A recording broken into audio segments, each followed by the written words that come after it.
Okay, so now, hi, I am Niharika, and now we're back to the third year visa video. So, I never had a third year in my university because this was the year when I graduated. So, but I can actually say, like, now you will start feeling the heat of the situation because in first year you started a lot of things. Your course, but by the third year, your courses are going to be a little bit hefty. Your research projects are going to be a little bit advanced, and if not advanced, then you will be responsible or you will be part of writing those research papers because okay, now you got data. So the first project I was the I was not the main author, so my lab partner managed everything. But after the first project, the second and third and fourth, and like till now, like I have been the main author, so I have to write all the papers. Like everybody adds their data, everybody reads them, but it's your responsibility to add stuff to it, and that's why you're the main author, right? You're getting the title. So that's another problem. And the third thing is what adds to it is, like, as in the previous video, my case was a little bit different, that I utilized my CPD in one go, like second year's fall semester, third year's spring and summer semester. So you can see that by the time I came to the fall semester, I had other things to take care of, like what am I gonna do once I'll finish my master's? Once I'll finish my bachelor's, there were two options: either go for master's or go for work experience. And I don't know, I feel like we all have that tendency when we have certain things on our list as opportunities or like gifts, we don't want to miss them. So and in the meantime, I have to attend like a lot of conferences because COVID was getting better, so it was not too bad. So we did got an opportunity to attend certain conferences, so there I needed to go and present either poster or oral presentations of my work. And it's like I feel like conferences is a game changer for your life because first you gain the confidence to talk what you're thinking, what you worked on. You meet people who are actually working in that field, who have a lot of ideas, who have a lot of suggestions, and like a lot of constructive questions or constructive criticism that helps in the betterment of your project. And it's a lot of, and yes, conferences again is a very good portal to make contacts. A lot of times professors, and that's how I got my master's program. So before going to that, let's assume a situation of a normal student who is in her or his third year. So what I will suggest you, like as the traditional way, is start understanding about CPD at the end of first year or at the start of the second year, and utilize the second year's summer, third year's summer, and fourth year's summer for internships. That's how you will cover the CPD. Be careful, and your international department will be smart enough to handle your case nicely. And I don't think that hardly any student utilizes all of its CPD with full time, and then their OPD gets cancelled. I feel like it's a very rare case because you should keep a track on your days, that how many days you're working as full time on your CPD. So, and third year, they can utilize that third year if they are from the research field. Then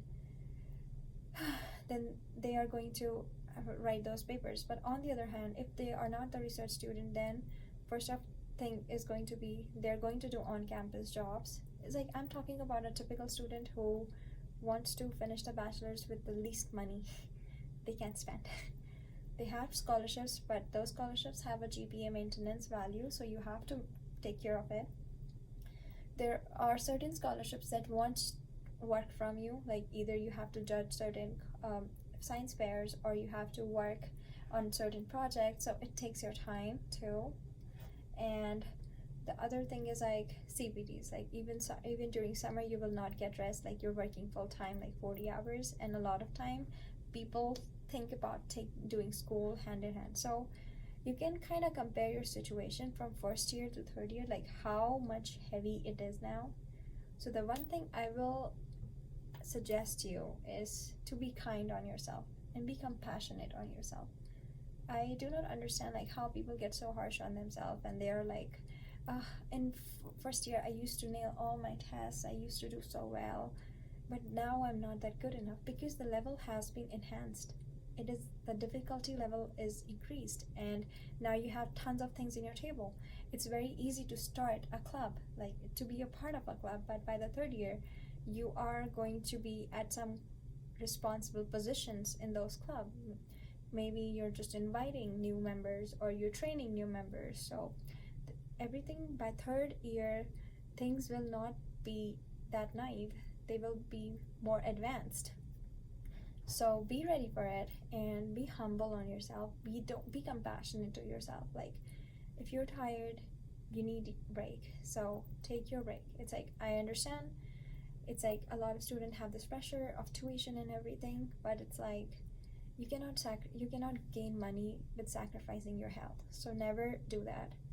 And so third year, I can suggest like just maintain the pace of the second year and just go on with your CPT. It's like second and third years are pretty overlap in my situation. Like you are maintaining the pace, you have not a lot of things to start, but you have a lot of things in your basket to carry and maintain. So that's the part. Regarding fourth year, so I'm completing the fourth year in this video only because there's not much to say. It's about wrapping. So in my third year's like fall semester, I started reading about OPT papers. So a student who is going to be graduating in a traditional way on their fourth year, so they should start working on their OPT thing. Like not working, you cannot work on your OPT papers like I think at least 90 days before. So you should spend some time in understanding how this works, and then I feel like the international departments are so good in those things. But yeah, but by fourth year you should start thinking about your OPTs. So my condition was like I did apply for my card and I got my card in January, so I was good. So I had my OPT card, and as I attended multiple conferences, there were like 2 universities who offered me their master's program. So as it was from Build Area Organization, both of them, the master's program was funded. But on the other side, there are students who are not research students. So I don't know about them, like how do they get the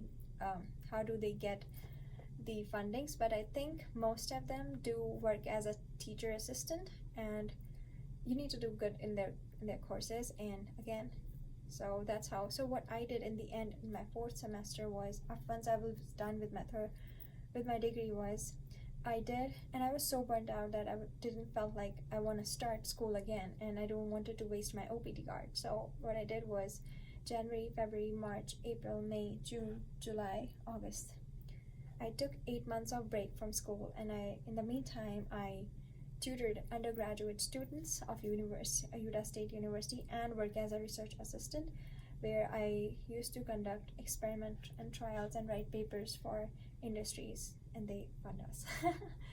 And in August, I'll be starting my master's program, so let's see how that goes, and that's how I will continuing with my school.